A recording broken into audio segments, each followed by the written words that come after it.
Təqdimatımın əsas planı, məqsədi nədən ibarətdir? Hemostaza qısa baxış, anadan gəlmə və qazanılmış qanaxmaların ən çox rast gəlinən səbəbləri, qanaxmaların qanaxmalardakı laborator dəyərləri əsaslanan alqoritmik yanaşma və müalicə prinsipləri haqqında məlumat verməyə çalışacağım. Zaman itirmədən onu qeyd edim ki, hemostaz nədir? Hemostaz orqanizmdə damarlarımıza axan mayenin qanın maye halda qalmasına və damarların zədələndikdən sonra damarın tez bir zamanda bərpa olmasına köməklik göstərən bir fiziolojik bir uyğunlaşmadır ki, əsas 3 komponentdən ibarətdir. Damar divarı dövr edən qanın formal elementləri və plazma proteinləri. Hemostazı ayrı-ayrı ədəbiyyatlarda müxtəlif sistematik qruplara bölünsə də, yəni bəzi ədəbiyyatlarda 3, bəzi ədəbiyyatlarda 5 hissədən ibarət olsa da, genəlliklə mən 5 hissədən ibarət olmağının tərəfdarıyam ki, birinci, damar divarı zədələndikdən sonra damar divarının vazokonstruksiyası ilə başlayan, ardından subendotellər kollagenin damar mənfəzinə çıxmasından sonra trombositlərin ilkin trombosit tıxacını əmələ gətirməsi və ardından koagulyasiya faktorlarının aktivləşməsi və onu təqibən trombosit tromb torunun əmələ gəlməsi və ardından fibrinoliz ilə davam edən bir prosesdir. Birincili hemostaz və yaxud da qeyd etdiyim kimi endotelin zədələnməsi nəticəsində damar endotelinə subendoteliyal kollagenin çıxması və ardından von Willebrand faktoru vasitəsilə trombositlərin ona bağlanması, aktivləşməsi, trombositlərin və degranulyasiyası və endogen aktivatorlar vasitəsilə aktivləşdikdən sonra birincili müvəqqəti trombosit tıxacını əmələ gətirməsindən ibarətdir. Yəni şəkildə də göründüyü kimi damar endotelindən zədələnmiş damar endotelindən çıxan toxuma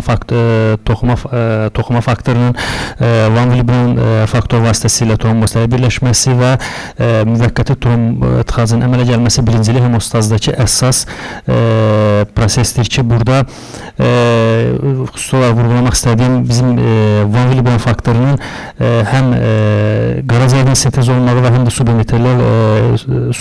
endoteldən sintez olmağı çox önəmli bir məqamdır.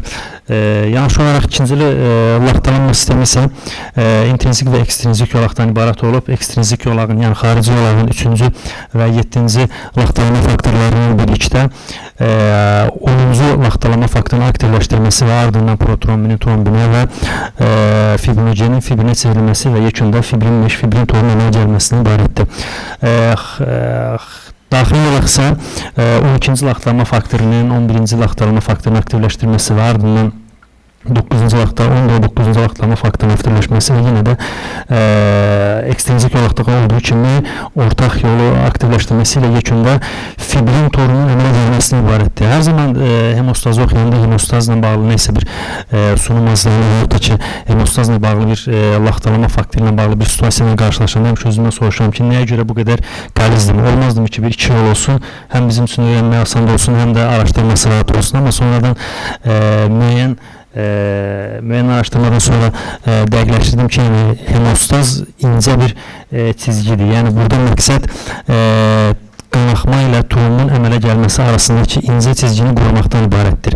Bu qədər laxtalama faktorunun olmasındakı əsas səbəb həddindən artıq turumun əmələ gəlməsi və qanaxmanın olmasının qarşısını almaqdır. Nə qədər çox laxtalama faktoru, o qədər çox nəzarət sistemi anlamına gəlir. Yekun olaraq burada gördüyünüz kimi turumun əmələ gələn turumun içərisində polimeraz fibrinlər, zəbt olunmuş eritrositlər və həmçinin zəbt olunmuş neutrofillər də vardır ki, bu neutrofillər sonradan yara iyiləşməsində iştirak edirlər. Fizioloji əlamətlərə gəldikdə isə birinci hemostaz komponent olaraq trombosit və von Willebrand faktoru və damar endotelindən, ikinci hemostaz isə koagulyasiya faktorlarının ibarətdir. Əsas məqsəd və yaxud da qeyd etdiyim kimi birincili hemostazda müvəqqəti trombosit tıxacının əmələ gəlməsi, ikincili hemostazda isə əmələ gələn tıxacın fibrin toru ilə stabilləşdirilməsindən ibarətdir. Proses mahiyyəti etibarilə trombositlərin adgeziyası və aqreqasiyası birinci hemostazda və ikinci hemostazda isə fibrinin əmələ gəlməsi ilə nəticələn koagulyasiya kaskaddır. Sürət etibarilə birinci hemostaz daha bir dəqiqə içərisində dərhal cavab reaksiyasıdır. İkinci hemostaz isə nisbətən daha uzun 2-6 dəqiqə ərzində baş verir. Qanaxma nədir? Söhbət patoloji qanaxmadan gedir. Burada patoloji qanaxma birincili və hemostazın hər hansı birində baş verən patologiyanın qaynaqlanan bir prosesdir ki, burada birincili hemostazda biz trombositlərin sayının az olması, çox istisna hallarda isə hədin artıq çox olması, bilmənin üzərində olması və disfunksiyası, ikincili hemostazda isə laxtalanma faktorlarının çatışmazlığı və onlara qarşı immün varlığı ilə gedən patoloji prosesləri nəzərdə tuturuq. Klinik əlamət olaraq birincili hemostazda baş verən, yəni ümumiyyətcə genel olaraq sonunda birincili və ikincili hemostazın ayrı-ayrılıqda dəyərləndirilməsini planlamışdım hazırlayanda. Birincili hemostazdakı qanaxma yeri genelliklə mukokutanöz dediğimiz səthi dəri selikli qışa membranlarda olan qanaxmalar, ikincili hemostazda isə dərin əzələ və oynaqlarda baş verən qanaxmalardır ki, qanaxma tipi petexiya, purpura şəklində birincili hemostazda və ikincili hemostazda isə daha dərin toxumalarda hematoma, hemartroz və böyük hekimozlar şəklində olur. Birincili hemostaza aid testlər, trombositlər və von Willebrand faktorunu öyrənən testlərdir ki, onları araşdıran testlərdir ki, periferik yayma, ümumiyyətcə hematoloji kliniyə, hematoloji poliklinika və yaxud da ki, hematoloji konsultasiya istənilən zaman bizim mütləq şəkildə baxdığımız əsas testdir ki, periferik yaymada biz özəlliklə hemostazda trombositləri araşdırarkən onların bütün morfoloji xüsusiyyətləri, sayı, ölçüsü, qranulyasiyası və immatur xüsusiyyətlərini araşdırırıq ki, şistositlər və trombositlərə aid olan xüsusiyyət olmasa da trombositopeniya və qanaxma ilə gedən bəzi xəstəliklərdəki eritrositlər üçün xarakter xüsusiyyətdir. PFA 100, həmçinin 200 də mövcuddur, 200 analizi trombositlərin laborator şəraitdə in vitro mühitdə adezi və aqregasiya qabiliyyətini araşdıran bir testdir ki, iki cür kartuşdan istifadə olunur bu testlər, kollagen epinefrin və kollagen ADP. Trombosit aqregasiya testi trombositlərin bir-birinə yapışma qabiliyyətini ölçən bir testdir ki, xüsusi aktivatorlardan istifadə etməklə aktivatorların üzərinə trombositlərin əlavələnməsi ilə əmələ gələn trombositlərin aqregasiya qabiliyyətini ölçən bir testdir ki, von Willebrand testləri burada ilkin və əlavə testlər olmaqla iki qrupa ayırmışam. Von Willebrand testləri antigen, von Willebrand faktoru, histositonin kofaktor aktivliyi və faktor 8C testlərini ibarət ki, həmçinin əlavə olaraq multimer analizləri, histositonin yüksəlmiş trombosit aqreqasiyası və von Willebrand faktor kollagen bağlanma fəaliyyətini ölçən testlər aiddir. Əlavə olunduqdan sonra əmələ gələn trombinə qədər olan zamanı ölçən bir testdir ki, bunlar arasında xüsusi olaraq vurgulamaq istədim. Məsələn, PTA, PTT və INR-dir. Digərləri də çox önəmlidir, amma bizim ən çox araşdırdığımız və baxdığımız testlər bu üçüdür. Qarışım testi faktor çatışmazlığı və inhibitor varlığını diferensiya etmək üçün istifadə etdiyimiz bir test ki, o mahiyyət etibarlı bilinməyə nisbətində normal plazma ilə xəstə plazmanın 1 saat müddətində 37 dərəcə saxlandıqdan sonra laxtalama testlərinin təkrardan çalışılmasıdır. Molekulyar diagnostika, yəni qanaxma testlərindəki, qanaxma xəstəliklərindəki molekulyar diagnostika hər zaman müraciət etdiyimiz bir testlər deyil, amma erkən başlayan ciddi simptomlarda, prenatal testlərdə və nadir kompleks qanaxmalarda və dəqiq olmayan diaqnozlarda baxdığımız testlərdir. Nümunə toplanması və saxlanması bunun üzərində çox dayanmaq istəmirəm, amma yəni texniki olaraq venöz damardan qanın alınmasındakı texniki xətalar belə qanaxma zamanlarına təsir edə biləcəyini vurgulamaq istədim. Qanaxmanın dəyərləndirilməsi başlıca olaraq klinikaya müraciət edən xəstələrdə detallı anamnez, qanaxmanın qiymətləndirmə sorğusu, yəni qanaxma skoru və obyektiv müayinədən ibarətdir. Qanaxmanın qiymətləndirmə sorğusu iki cür sorğu vardır ki, PBQ və isbat sorğu sistemi. Birinci sorğu sistemi pediatrik yaş qrup xəstələrdə, ikinci sorğu sistemi isə həm pediatrik həm də yetkin yaş şəxslərdə baxılan sorğu sistemidir ki, buradan qanaxmanın dərəcəsini müəyyən etməklə daha sonra bir skor çıxararaq qanaxmanın pozğunluğunu şübhələnir ki, burada əsas məqsəd normada da qanaxma olur, amma qanaxmanın patolojik və fiziolojik ayrımını etməkdən ibarətdir. Qanaxmanın dəyərləndirməsində anamnestik məlumatlar çox böyük önəm kəsb edir ki, bunlar doğulduğu andan xəstənin xəstəxanaya müraciət elədiyi ana qədər olan bütün qanaxma ilə əlaqədar olan anamnestik məlumatlara əhatə edir ki, göbək bağına olan qanaxma, yəni xəstənin özünü xatırlamayacağı bir klinik informasiya olsa da, burada vurğulamaqdakı əsas məqsədi məruzə faktorun çatışmazlığında göbək bağından qanaxmanın uzun müddət davam edilməsidir ki, oğlanlarda sünnət və stomatoloji prosedurlar, məsələn, stomatoloji prosedurlar zamanı qanaxmanın uzun müddət davam etməsi, qadınlarda mez qanaxması ilə bağlı detallı sorğu dedikdə, mez qanaxması necədirdən ziyadə, özəlliklə daha incə detallara varan sorğular nəzərdə tutulur ki, nə qədər davam etməsi, ağırlığı və bir çox başqa, özəlliklə də testlər, daha doğrusu incə suallar soruşulması, mez qanaxması ilə bağlı, qanaxma ilə bağlı önəmli anamnestik məlumatlardan biridir ki, və cərrahi əməliyyatlar, aparılan cərrahi əməliyyatın xarakterindən asılı olaraq xəstədə qan transfuziyasının nə qədər ehtiyac olunduğu anamnestik məlumatlar arasında çox böyük əhəmiyyət kəsb edir. Həmçinin dərmanlar, qida əlavələri və herbal istifadəsi də az önəmli olmayan anamnestik məlumatlar arasındadır. Birincili homeostazdakı xəstəlikləri keçməzdən öncə onu vurgulamaq istəyirəm ki, birincili homostazla bağlı olan xəstəlikləri 3 qrupa bölmüş olsaq, damar xəstəlikləri, von Willebrand bayat xəstəliklər və trombosit xəstəliklərini ayırmaq olar ki, bunun üzərində çox durmayacağım, amma mən xüsusi olaraq vurgulamaq istədiyim damar xəstəliklərindəki bizim göz ardı etmədiyimiz, ən çox xəstəxanaya, daha doğrusu poliklinikaya müraciət edən xəstələr arasında səbəbsiz qanaxmalar və heç bir səbəb tapmadığımız xəstələrdə rutin praktiklər C vitamini səviyyəsi ölçülür, amma yəni ən çox düşündüyümüz səbəb budur. Von Willebrand xəstəlikləri nə qədər birinci hemostazoid olsa kimi görünsə də, həm də burada ikinci hemostazoid xəstəliklər də vardır. Həmçinin bu xəstəlikləri, Von Willebrand xəstəlikləri və trombositlə bağlı xəstəliklər ümumi götürükdə kuantitativ və kvalitativ, yəni kəmiyyət və keyfiyyət pozuntuları ilə gedən xəstəliklərdir. Trombositopeniya bizim rutin praktikdə ən çox gördüyümüz qanaxma ilə müraciət edən və eləməyən xəstələr arasındakı ən çox klinik əlamətdir ki, burada trombositopeniya müraciət edən xəstələrdəki bizim etdiyimiz ilk şey birinci xəstədəki təcili trombositopenik səbəbləri ekarta etdikdən sonra trombositopeninin həqiqi mi, yalançı olduğunu müəyyən etməkdir ki, burada yalançı trombositopeni dediyimiz pseudotrombositopeni əsasən qanun manasını çalışdığımız bənövşəyi tüpdəki EDTA-ya olan reaksiya nəticəsində trombositlərin küme şəklində toplanmasıdır. Ardından digər səbəbləri, trombositopeni yaradan səbəbləri də araşdırmamız lazımdır ki, burada ümumi şəkildə trombositopeni yaradan səbəblər həm genetik olaraq, həm digər səbəblər olaraq vurğulamışdır ki, bunu ayrılıqda vurğulamaq demək istəmirəm.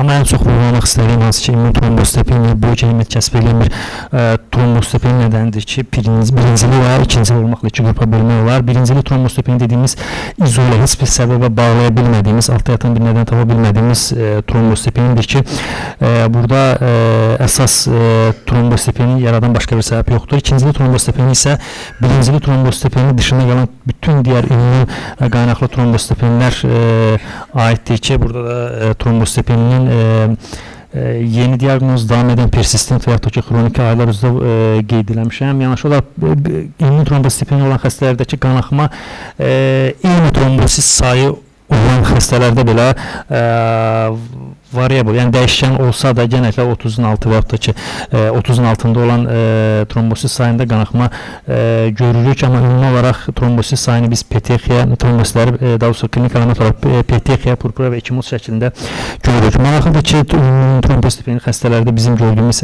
digər bir əlamət isə yorğunluq əlamətdir ki, bu əlamət klinik olaraq trombosit sayı ilə uyğunluq təşkil edir ki, yəni trombosit sayı artdıqdan sonra bu yorğunluq əlamətdə aradan qalxır. Burada dərman əlaqəli trombositopeniyalarda özəlliklə drug-induced trombositopeni göstərmək istəyirəm. Bu digər ikisi trombositopeni olsa da qanaxma ilə özünü göstərməyəm, mən vurğulamaq istədim bunların hər birini.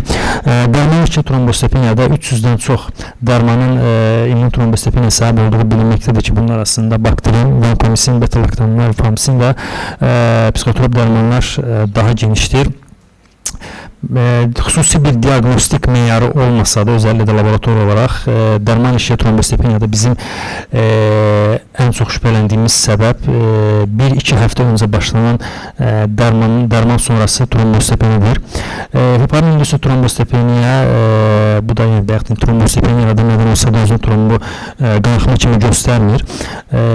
Burada heparin məruziyəti, özəlliklə anfraksiyon olmayan heparin məruziyəti sonrası 5-14 gün sonra tromboz əlamətləri ilə daha qabarıq şəkildə özünü göstərir. Vaksin əlaqəli trombositopeniya özəlliklə COVID vaksin sonrası 5-20 gün sonra başlayan trombemboli ilə özünü bürz edir və ki, bu da klinikada özünü trombositopeniya şəklində göstərsə də xəstədə əsas klinik əlamət verəcək patologiya trombozdur. İkinci hemostaza keçməzdən, ikinci hemostaz probleminə keçməzdən öncə burada trombositopeni gördüyümüz üçün bunu birinci hemostaz vakallarının sonuna qoymaq istədim ki, burada gördüyüm ki, bütün laborator nəticələrdə, özəlliklə mikroangiopatiki multikonomilərdə trombositopeni görsəydə hər birində qanaxma çox görmür, özəlliklə qırmızıla vurğuladım TTP, dik və herpes sindromunda qanaxma daha çox rast gəlinir. Burada qanaxma tək trombositopeni ilə deyil, tükətim koagulopatisi ilə də əlaqədardır. Trombositopatiyalar isə normal trombosit sayı ilə və yaxud da ki, trombosit sayının azaldığı hallar da ola bilər ki, burada anadan gəlmə və qazanılmış olmaqla trombositopatiyaları iki qrupa bölmüşəm. Bizim ən çox tanıdığımız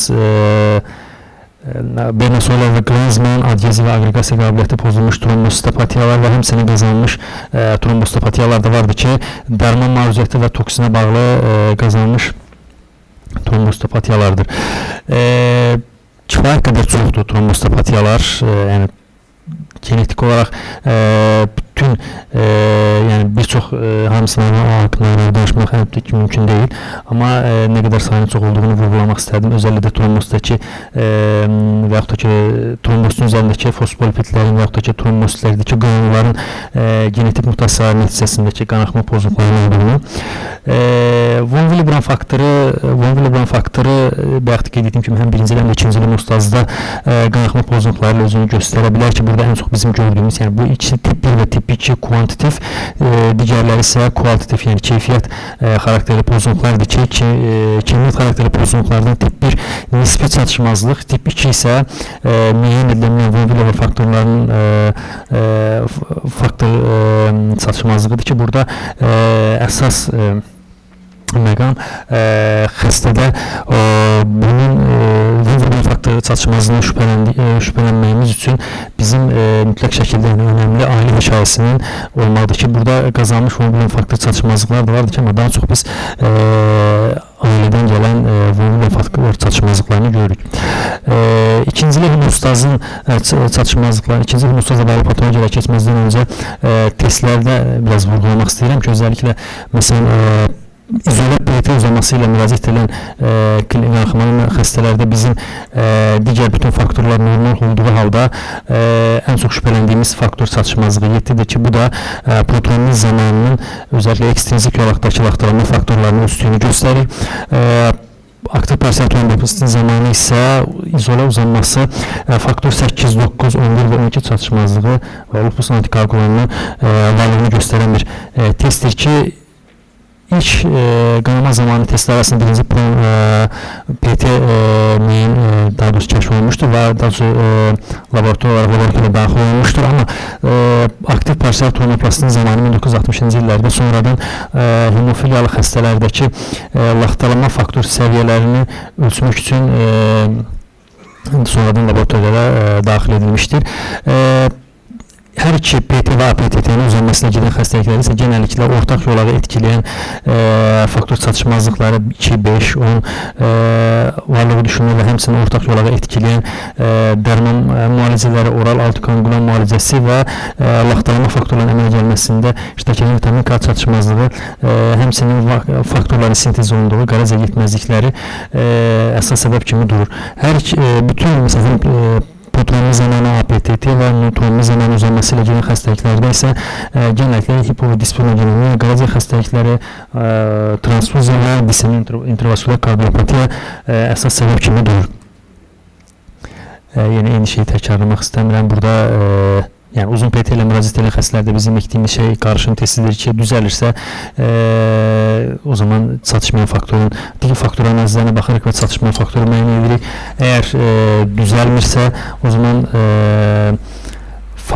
qarşı inhibitor varlığını araşdırır. Yəni uzun APT-də baxdığımız testlərdir ki, bir ayrı-ayrı təqvimini girib detallı zaman çalmaq istəmirəm.